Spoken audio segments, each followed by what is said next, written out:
is? Do you know? It's Tasty Tuesday! And boy, do we have something special planned for you. Guess what we're going to be making today? Salsa! Miss Felcher, not the dance. Not the dance. What? Not the dance. The food.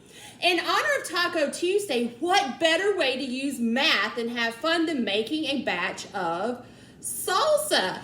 Are we going to get to use some of our vegetables that we have grown? I guess we're going to have to hang on and find out. Boys and girls, whatever you do, do not try this at home without your parents' permission. Please don't go into your mommy's kitchen without asking permission and maybe even getting some help from an adult. Stay safe, safety first. All right, boys and girls, so we've got something pretty special for you today. First of all, this is not just any salsa. This is salsa that is actually going to be made with some of the ingredients that you planted before we left school. Because guess what's already ready in the garden? Miss Belcher, why don't you tell them? So, boys and girls, we planted some jalapeno pepper seeds, and here we have 2 yummy, delicious, but hot and spicy jalapeno peppers.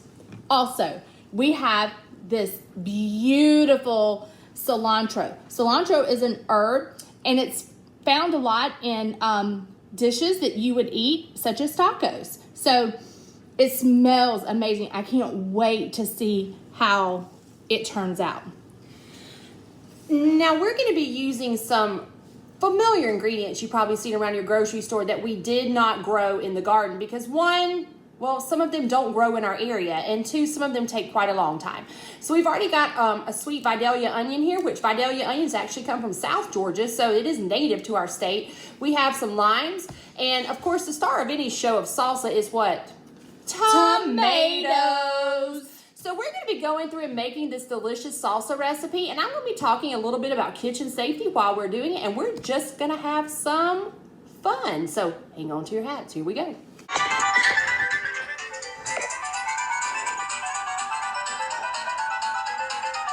Any cooking project at home, you want to make sure your hands are really, really clean. And then sometimes when you're dealing with certain ingredients, you may even want to put on gloves, such as when dealing with jalapenos over here.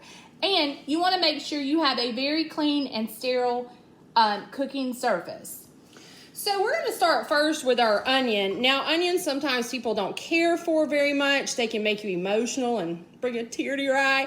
But the onions actually give a good bit of flavor to this salsa. Now, all you math whizzes out there, we're going to need a 1/4 of an onion. What's another name for a quarter?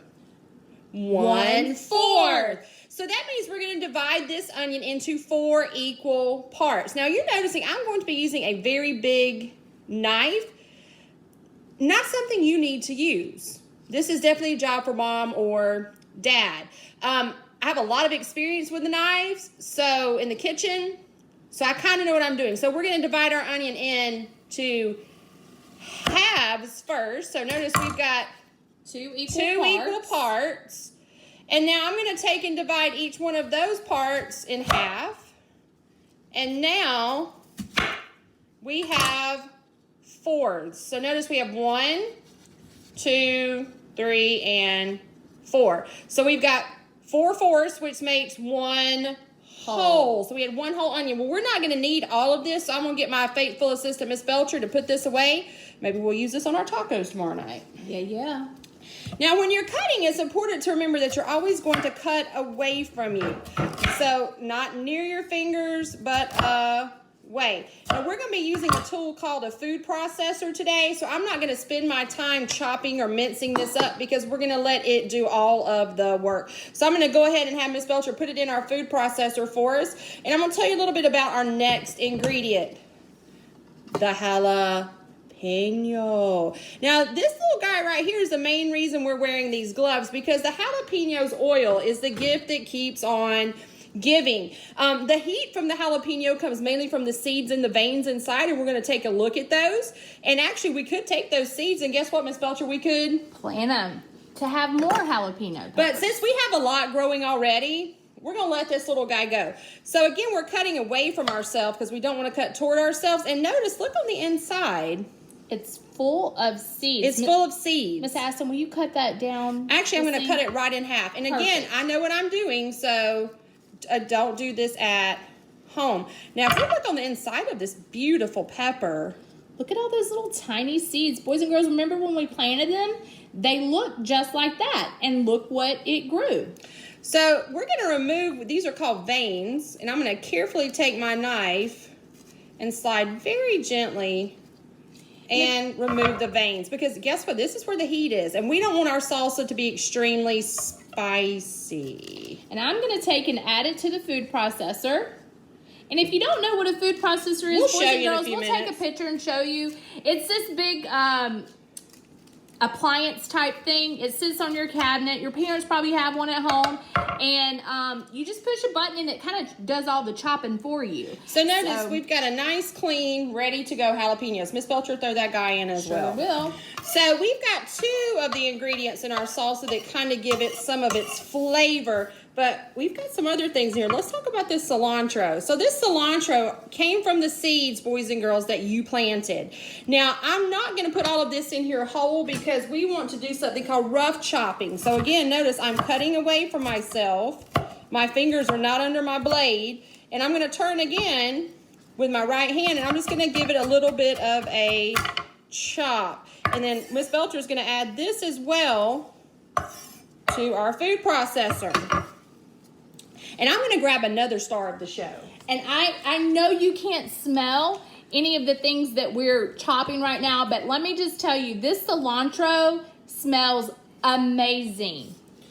We're going to add another pepper to our mix, and these are called chili peppers. Now, chili peppers can be hot or mild. We're specifically using the mild green blend.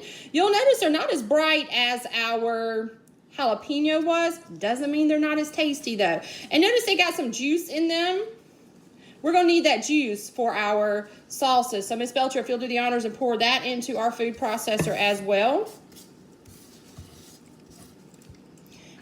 And hopefully, boys and girls, when we return to school in August, our plants will still keep producing the cilantro, the tomatoes, the onions, all of the stuff that we planted, and we'll mix a fresh batch for you to taste. Now, we're going to pause for a minute because what we're going to do first is actually blend up these first few ingredients. This is going to be the base of our salsa. We're going to get it nice and creamy. And we're going to pause for a second to do that because nobody wants to sit in here, food processor noise. And then when we come back, we'll show you a picture of what our base looks like. See you soon. We're back. This is the mixture that we created with the ingredients that we put in the food processor. And this is the top part of the food processor. So far we've got onions, cilantro, Check. chili peppers, and a jalapeno pepper. And 1 jalapeno is absolutely plenty. All you So need. this makes a delicious base for our salsa. Now we're going to get into the ingredients that you're probably more familiar with. So we're going to pause and get our food processor back and ready, and then we'll be right back. And Hey, we're back. We're back. And here are a few more ingredients that you're probably a little bit more familiar with when you think about salsa. So we're going to start off with some fire roasted tomatoes. Now, we're growing a bunch of tomatoes, but they're not ready. And In fact, they probably won't even be ready until closer till we come back to school, August, July, that time period. So today we're going to use a substitution, and Miss Aston, we're going to make it work because just gonna when you make it don't work. have what you need, yes, substitute. Now, while fresh tomatoes would taste better, Yep. canned ones are just fine.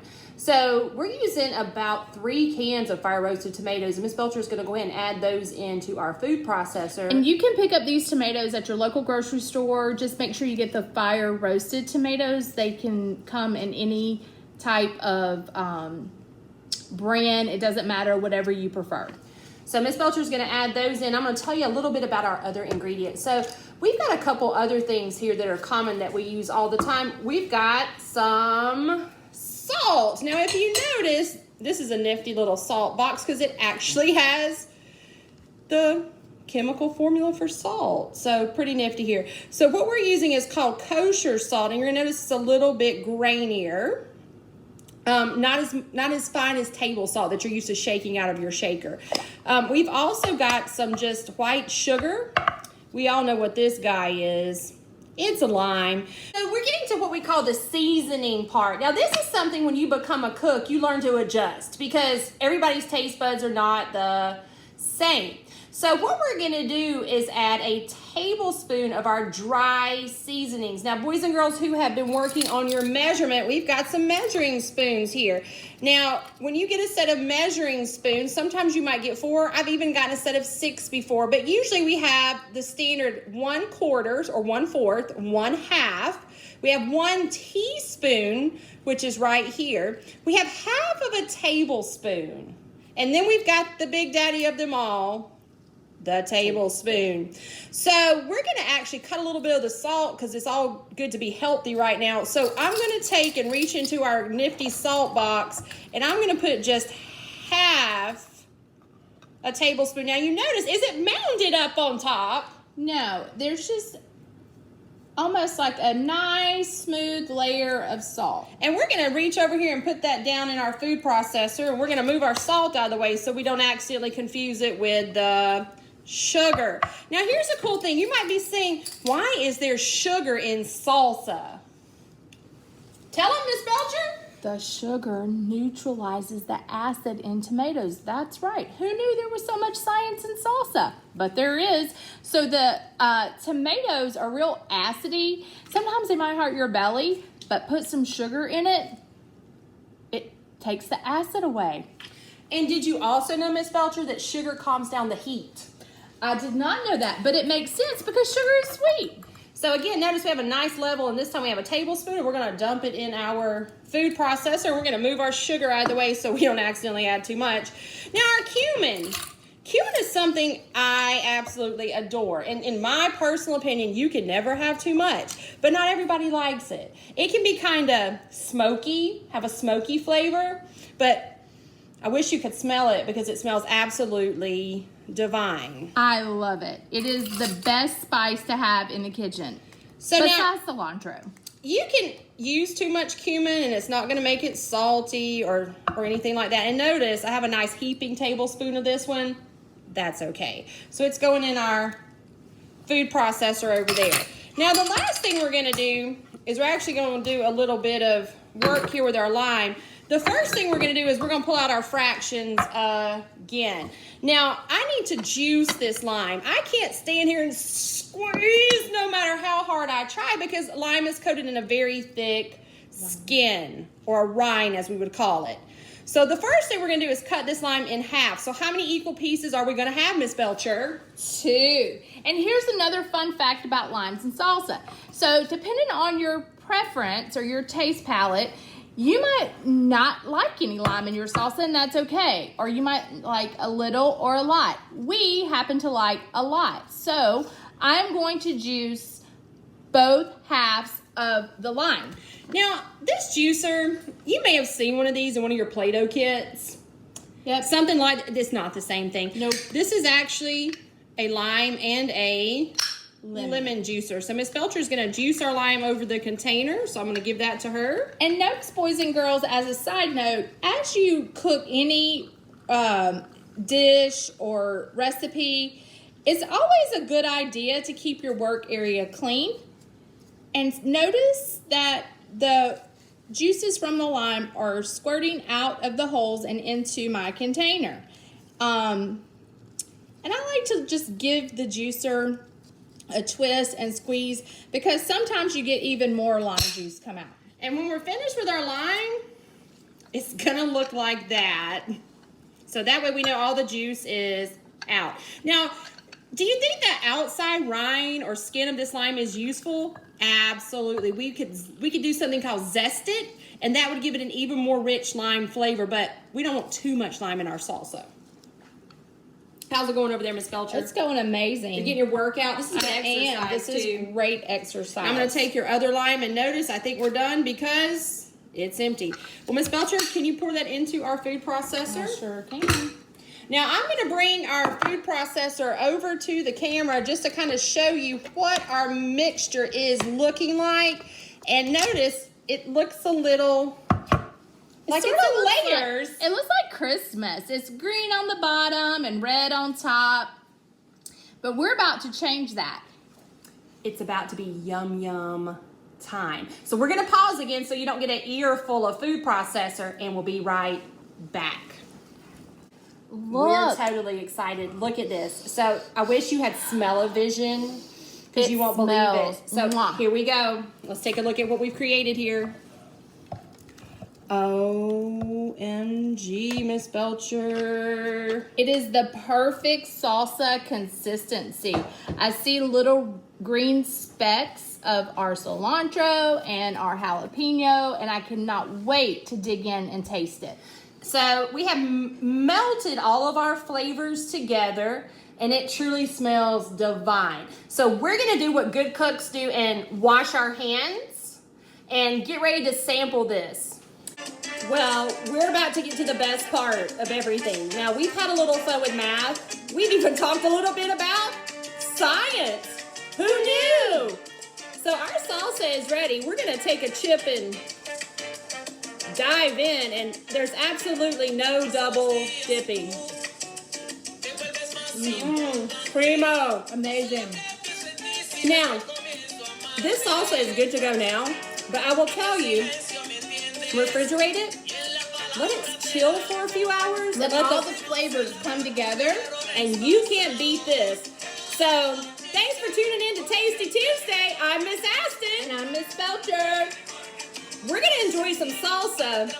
And hey, teachers, if you're in Dowell tomorrow for any reason, You might get a special treat. bye for now.